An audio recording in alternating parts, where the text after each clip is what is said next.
आऊज़ु बिल्लाहि मिनश्शैतानिर्रजीम बिस्मिल्लाहिर्रहमानिर्रहीम। Construction guide bye Asim नास में खुश आमदीद। आज का हमारा मौजू है कि जब आपने ठेकेदार को ठेका देना है तो उसके साथ जो आप कॉन्ट्रैक्ट करेंगे तो वो उसकी तहरीर क्या होगी और किस तरीके से आप उसको पाबंद करेंगे कि वो आपको किसी किस्म का नुकसान ना पहुंचाए।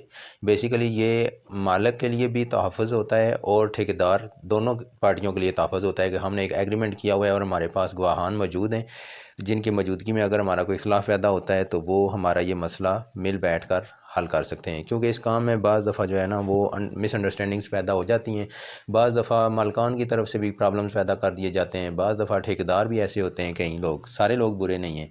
ये बात मैं हमेशा से कहता हूँ कि जिस तरह हाथ की 5 उंगलियाँ हैं, हर बंदे की फितरत, हर बंदे का तरीक़ाकार, हर बंदे की नेचर अलग अलग है। हर बंदे की मेंटल केमिस्ट्री टोटली डिफरेंट होती है। हर बंदा, मैं अपने तरीके से सोचता हूँ, आप जो लोग मेरी बातें सुन रहे हैं, आपके सोचने का अपना एक अंदाज़ है। बाज़ लोग मामलात को लड़ाई झगड़े के ज़रिए हल करते हैं, लड़ झगड़ कर, बाज़ सुलह सफाई के साथ बैठ कर आपस में मामलात को सेटल कर लेते हैं। लेकिन जो सबसे बेस्ट तरीका है वो सुलह सफाई का ही है और उसके लिए ज़रूरी है कि आप इस एक मुआहदा जब भी काम स्टार्ट करें तो उससे पहले आप कोई मुआहदा साइन कर लें ताकि आपको बाद में किसी किस्म का कोई भूल चूक ना हो। और सबसे बड़ी बात यह है कि ये जो तहरीर लिखना है ये सुन्नत भी है कि अल्लाह का भी हुक्म है कि जब भी आपस में कोई मुआहदा करो तो उसमें तहरीर लिख लो, 2 गवाहान पास मौजूद होने चाहिए ताकि आप जब किसी जगह जाकर बात करो तो आपके हक़ में कोई गवाही देने वाला बंदा मौजूद हो। जिस तरह कि आपको स्क्रीन पर जो एग्रीमेंट मैंने लिखा हुआ है, एक तहरीर प्रिंट की हुई है, ये आपको नज़र आ रही है। इसमें सबसे ऊपर आपको नज़र आएगा कि मुआहदा ठेकेदारी बराए डबल स्टोरी मकान। अभी इसमें यह है कि आपका एग्रीमेंट जिस तरह का भी है, मिसाल के आप सिंगल स्टोरी बनाना चाहते हैं तो आप अपनी तहरीर इधर ये लिखेंगे। अगर आपने को प्लाजा बनाना है जितने मंजिला भी है तो आप उसमें लिखेंगे प्लाजा इतने मंजिला, जिसमें बमा बेसमेंट या वगैरह वगैरह जो भी चीज़ें शामिल होंगी आप ये लिखेंगे। उसके बाद फ़रीक अव्वल के मतलब इंफॉर्मेशन आएगी कि फ़रीक अव्वल का नाम लिखा जाएगा, फिर उसकी वालदियत लिखी जाएगी, उसका पता लिखा जाएगा जो उसके आईडी कार्ड पर होगा, और उसके अलावा उसका शनाख्ती कार्ड नंबर। इसी तरह फ़रीक दोयम यानी फ़रीक अव्वल मालिक होगा और फ़रीक दोयम जो है वो ठेकेदार होगा। ठीक इसी तरह ठेकेदार का नाम, उसकी वालदियत, उसका पता और उसका आईडी कार्ड नंबर। और इसके बाद एक इकरारनामा होता है कि ये दोनों बंदे कहते हैं कि हम मकामी होशो हवास में ये एग्रीमेंट कर रहे हैं।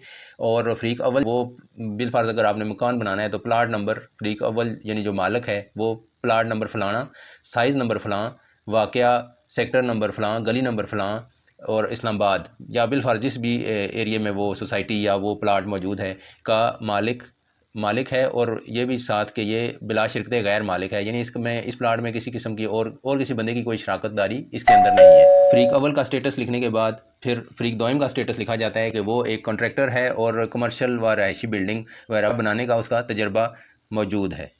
इसके साथ मज़ीद आप लिखेंगे कि फ़रीक अव्वल का जो प्लाट है, जो मज़कूरा बाला है, जो ऊपर हमने लिख दिया है, ये फ़लाँ प्लाट में फ़रीक दोयम इसमें कंस्ट्रक्शन करेगा। किस चीज़ की कंस्ट्रक्शन करेगा?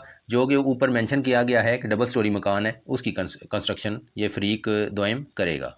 अभी अगला पॉइंट बड़ा ही आम है कि इसी लाइन में आप देख रहे हैं कि अभी वो इसके काम भी बताने कि इसने क्या क्या काम करना है। काम तो करेगा, कौन कौन से काम करेगा? मिसाल के तौर पर अगर आप सिर्फ उसको तेसी करंडी का काम देते हैं तो आप यहाँ पे लिख देंगे तेसी करंडी। अगर आपने सिर्फ उसको ढांचा उससे बनवाना है तो आप लिख देंगे ढांचा बनाएगा ये। और अगर उस ढांचे में अगर आपका शामिल है कि आपकी वो बाहर की बाउंड्री भी बनाकर देगा तो वो भी साथ आपने मेंशन करनी है। और अगर गेट लगवाना है सिर्फ ढांचा बनाकर, बाद लोग होते हैं उनके पास पैसे थोड़े होते हैं तो शुरू में ढांचा बना लेते हैं और गेट लगाकर मकान को रास्ता बंद कर देते हैं ताकि इन आउट जो है ना कोई बच्चे वगैरह घर खाली घर है तो इसके अंदर मोहल्ले के बच्चे वगैरह ना आते जाते रहें। तो ये आपने साथ मेंशन करवा लेना है कि ये क्या क्या काम करेगा। बिलफर्ज आप सारा काम इसको देते हैं कि वो ठेकेदार आपसे पूरा तमाम चीज़ों का ठेका ले लेता है कि मैं रंग भी करवा के दूंगा, प्लम्बरिंग का काम करवाऊंगा, तेसी करंडी का करवाऊंगा और इलेक्ट्रीशियन से काम करवा के कम्प्लीटली आपको सारा दूंगा। तो हर एक चीज़ आपने मेंशन करनी है।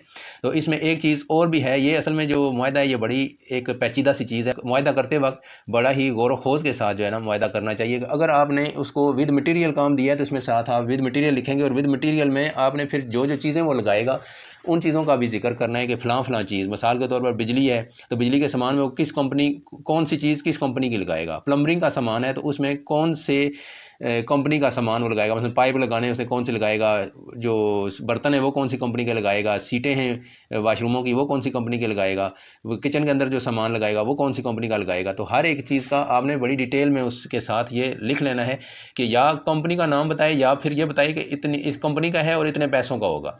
तो अगर बिलफर्ज उस कंपनी की वो चीज़ नहीं मिलती तो उतनी ही कीमत की किसी और कंपनी की वो चीज़ लगा कर आपको दे दे, ताकि आपके बाद में किसी किस्म का इख्तलाफ या मसला ना बने। आम तौर से विद मटीरियल काम में जो है इख्तलाफात पैदा हो जाते हैं कि फ़लाँ चीज़ आपने ये कही थी और लगाई फ़लाँ है। तो ये तमाम चीज़ें अच्छे तरीके से आपने मेंशन करनी है और उसको कहना है कि हमने हर एक चीज़ आपकी आप हमें चेक करवाओगे कि ये फ़लाँ चीज़ है, ये फ़लाँ कंपनी की लगी है, आप तसल्ली कर लें। ये चीज़ तहरीर करने के बाद फिर आपने साथ ही यहाँ पे लिख लेना है कि आप किस तरह इसको काम दे रहे हैं, कि पर स्क्वायर फुट के हिसाब पे मैश के हिसाब से काम दे रहे हैं या लमसम आपको उसने बता दिया है कि मैं इतने लाख रुपए लूँगा और ये तमाम काम आपको मैं करके दे दूँगा।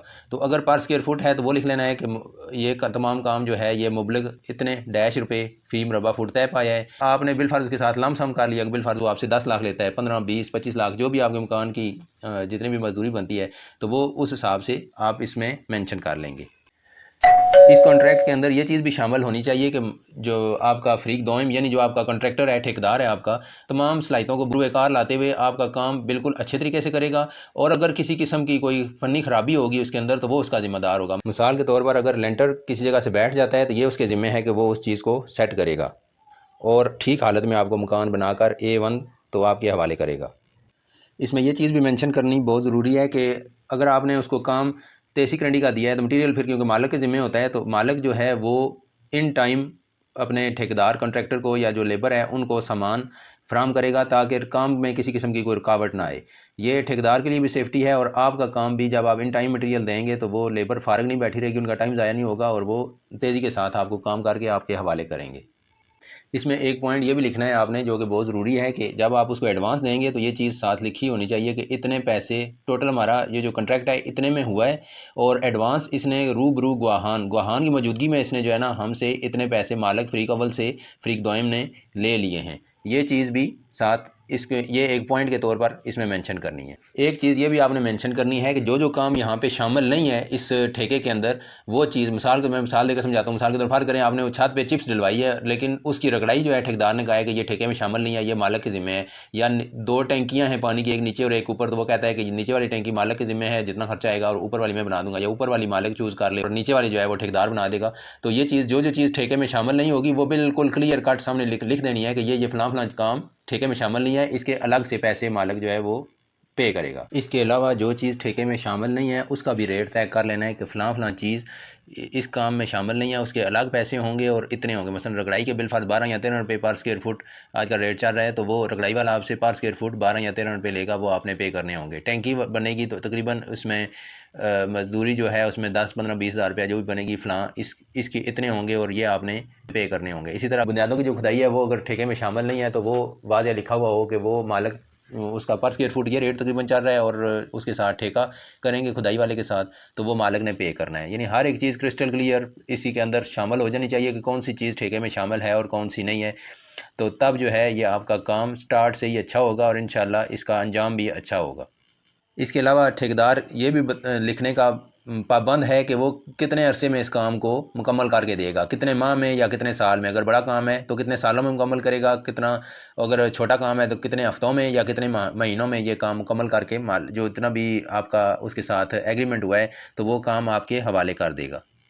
ये चीज़ भी ज़रूरी मेंशन करने वाली होती है कि काम के दौरान अगर ठेकेदार का किसी किस्म का कोई जानी या माली नुकसान होता है, मसलन उसका लेबर अगर कोई गिर जाता है, बंदा कोई करंट लग जाता है, कोई ज़ख्मी हो जाता है तो इस चीज़ का ज़िम्मेदार हरगिज़ मालिक ना होगा बल्कि इस चीज़ का ज़िम्मेदार ठेकेदार खुद ही होगा। और इस चीज़ को भी मेंशन करना है आपने कि अगर फ़रीक़ैन के दरमियान कोई बाहमी झगड़ा पैदा हो जाता है, कोई इख्तलाफ पैदा हो जाता है तो इस सूरत में कौन बंदा आपका ज़ामिन होगा जिसकी राय को आप हतमी समझेंगे और जो बात वो करेगा उसको आप सर तस्लीम खम कर देंगे उसके सामने। एक बड़ा ही आम पॉइंट है कि आपने जो पेमेंट का शेड्यूल है वो बड़ी मुतात होकर सेट करना है कि आपने किस तरीके से पेमेंट करनी है। इसके 2 तरीके हैं। एक तो यह है कि आप वीकली उनको ज़्यादातर ये थर्सडे वाले दिन पैसे लेते हैं, जुमे वाले दिन ये छुट्टी करते हैं तो थर्सडे को पेमेंट लेकर ये अपने गाँव जाते हैं या घर में जाकर या घर वालों को पैसे पहुंचाते हैं। तो इस तरीके से अगर आप कर लें तब भी हो सकता है, लेकिन बेहतर है कि आप काम के हिसाब से करेंगे। इतना काम आप करोगे तो आपको इतने पैसे मिलेंगे, इतना काम ख़त्म कर लोगे तो इतने मिलेंगे। मिसाल के तौर पर सबसे पहले डीपीसी जब बना लोगे तो इतनी पेमेंट करूँगा, उसके बाद पहला लेंटर डालोगे इतना काम हो जाएगा पहले लेंटर पे, तो मैं आपको इतनी पेमेंट कर दूंगा, और दूसरे लेंटर पे इतना, मुमटी पे इतना, ठीक है, ऊपर जो पर्दी बनानी है उस पर इतना, कच्चे करोगे इतने पैसे मिलेंगे। और इन पैसों को इस तरीके से ठेकेदार के साथ मिल बैठकर आपने डिवाइड कर देना है, और कुछ पैसे उनके जब काम ख़त्म हो तो आपने 10 से 15% उनकी अमाउंट अपने पास रखनी है। मिसाल के तौर पर आपने 10 लाख रुपए की मजदूरी उसको देनी है ठेकेदार को, तो आप तकरीबन 1 से 1.5 लाख रुपए जब काम कंप्लीट हो जाए तो आपके पास होने चाहिए। तो आखिर में सारी अपना काम की तसल्ली कर लें। अगर पैमाइशों के हिसाब से तो पैमाइशें करके जितने पैसे बनते हैं उसके हवाले कर दें। नहीं तो अगर लमसम आपने 10 लाख रुपया उसका इस काम का उसके साथ तय किया हुआ था, तो तकरीबन 8.5-9 लाख रुपए उसके एंड तक मिल जाने चाहिए। और जब बिल्कुल 100% वो आपके म्यार के मुताबिक काम करके आपको दे दे तो वो 1 लाख रुपया उसको एट द एंड आप उसके हवाले कर दें। तो इस तरीके से इसके पेमेंट का शेड्यूल सेट करना भी बेहद ज़रूरी है। इसमें फिर आगे देखेंगे आपके कच्चे करने में इतने पैसे दूंगा, मार्बल टाइल लगाओगे इतने पैसे दूंगा, रंग रोगन कराओगे, बिजली का काम कराओगे, प्लम्बर का काम कराओगे तो इतने पैसे मिलेंगे, लकड़ी वाले का काम कराओगे तो इतने पैसे दूंगा। इस तरीके से इन तमाम कामों को आपने डिवाइड कर देना है और पैसों को भी डिवाइड कर देना है, ताकि आपका किसी किस्म का उसके बाद फिर कोई इख्तलाफ आपस में ना पैदा हो, और जो जो काम होते जाएँ तो आप उसको पेमेंट उसके हवाले करते जाएँ। पेमेंट का तरीकाकार भी आपने इसी कॉन्ट्रैक्ट के अंदर शामिल कर लेना है कि आप उसको पेमेंट किस तरह करेंगे, थ्रू क्रॉस चेक करेंगे या थ्रू अपने डायरेक्ट आप उसको देंगे पैसे अपने हाथ से। तो अगर हाथ से देने हैं तो हर पेमेंट के सामने उससे डेट डलवा कर साइन करवाने हैं आपने और अपने साइन भी करने हैं। और इसी तरह अगर उसने अपनी कॉपी रखी है तो वहाँ पे भी आपने अपने साइन करने हैं और उसके साइन वो अपने साइन खुद भी करेगा अगर वो अपने पास रिकॉर्ड रखता है। तो अगर क्रॉस चेक है तो वो बैंक में ऑलरेडी आपके पास रिकॉर्ड मौजूद होगा। जब भी आप जाएंगे तो फलां बंदे के नाम मैंने कितने अमाउंट या कितने चेक जो है वो किए हैं उसको पे, तो वो उसी वक्त आपको स्लिप निकाल के दे देंगे कि इतनी पेमेंट आपने अदा कर ली है। तो ये चीज़ लाजमी तय हो जानी चाहिए कि पेमेंट आपने नकद करनी है या कि थ्रू क्रॉस चेक करनी है। अदायगी का शेड्यूल सेट करने के बाद अगर आपके जहन में और किसी किस्म का कोई पॉइंट आए तो वो आप खुद से इसमें मेंशन कर सकते हैं। असल में इस कॉन्ट्रैक्ट की कोई लिमिट नहीं है, ये अपनी ज़रूरत के तहत बनाया जाता है। तो जो जो पॉइंट्स आपकी अपनी ज़रूरत के मुताबिक हों उनको आप इसके अंदर ऐड कर सकते हैं। इसमें एंड में आपने लिख लेना है कि हम जो दोनों फ्रीकैन हैं ये मुआहदा ठेकेदारी हमने तहरीर करवाया है इसलिए ताकि ये एक याददाश्त के तौर पे, ताकि हमें कोई बात जो अभी हम तय कर रहे हैं वो भूलें नहीं, और उसके बाद अगर ज़रूरत पड़े तो वक्त ज़रूरत है हमें ये मुआहदा हमारे पास तहरीर की शक्ल में है, इसलिए हमें ये काम आ सकता है। तो इसको हमने दोनों फ्रीकैन ने, फ्रीक अव्वल ने भी और दोम ने भी पढ़ भी लिया है और समझ भी लिया है, और इसको हम तस्लीम करते हैं। और इस पर आगे आपने फिर आगे साइन कर देने। नीचे एक जगह आपने अलमरकूम इस्लामाबाद यानी जिस एरिया में भी ये तहरीर किया गया होगा वहाँ का आपने लिख देना है मोरखा फ़लाँ तारीख, ठीक है। और उसके बाद अल अब्द फ्रीक अव्वल इसका नाम, एड्रेस, शनाख्ती कार्ड नंबर और यहाँ पे साइन अंगूठा आप करेंगे। और इसी तरह फ्रीक दोयम भी इसी तरह करेगा। और गवाहान के आपने सिर्फ नाम और साइन करवा लेने और नाम और एड्रेस पर आईडी कार्ड नंबर लिख लेना है। गवाह अव्वल और गवाह दोम दोनों 2 गवाह कम से कम आपने लाजमी रखने हैं। तो ये सारा मुआहदा था ठेकेदारी। तो इसके अलावा भी मैं इंशाल्लाह कोशिश करूँगा कि जो बाकी जो ठेके होते हैं, बिलफर्ज अगर आपने तेसी करंडी का ये सिर्फ ठेका दिया है तो रंग वाले को भी ठेका देंगे आप, लकड़ी वाले को भी ठेका देंगे आप, प्लम्बर इलेक्ट्रीशियन को भी ठेका देंगे। तो इंशाल्लाह आने वाले वक्त में इंशाल्लाह मैं आपके लिए उनके कॉन्ट्रैक्ट्स भी बना कर लाऊंगा। तो उनको हम ज़्यादा डिटेल में डिस्कस नहीं करेंगे, जिस तरह ये शुरू और एंड की चीज़ें इनको छोड़ देंगे। हम सिर्फ पॉइंट्स पे आएंगे कि ये पॉइंट्स हैं जो कि आपने उनके साथ लाजमी करने हैं तय, ताकि आपका बाद में ना काम ख़राब हो और ना ही किसी किस्म का कोई आपका नज़रियाती इख्तलाफात आपके आपस में पैदा हो जाएं। अगर आपको मेरी ये वीडियो अच्छी लगी है तो बराए करम मेरी इस वीडियो को लाइक करें, अपने तमाम दोस्तों और फैमिली के साथ इसको ज़्यादा से ज़्यादा शेयर करें ताकि ये मालूमात उन तक भी पहुंच सकें और वो भी इससे मुस्तफ़ीद हो सकें। कमेंट्स सेक्शन के अंदर अपनी कीमती आरा से हमें ज़रूर आगाह करें ताकि हमारी इस्लाह हो और हम बेहतर, मुफीद और मालूमाती वीडियोस आपके लिए बना सकें। आपसे एक दरख्वास्त ये भी है कि मेरी और मेरी टीम की हौसला अफजाई के लिए बराए करम मेरे इस चैनल को सब्सक्राइब कर दें और घंटी के बटन को भी प्रेस कर दें ताकि मेरी आने वाली हर वीडियो का नोटिफिकेशन आपको सबसे पहले मौसूल हो सके। बराए मेहरबानी आप अपने वालिदैन और अपने प्यारों का बहुत सारा ख्याल रखिएगा और मुझे अपनी दुआओं में याद रखिएगा। अभी तक के लिए इतना ही। आइंदा नई वीडियो के साथ और नए टॉपिक के साथ आपकी खिदमत में हाज़िर होऊंगा। आसम नाज को इजाज़त दीजिए। अल्लाह हाफिज़।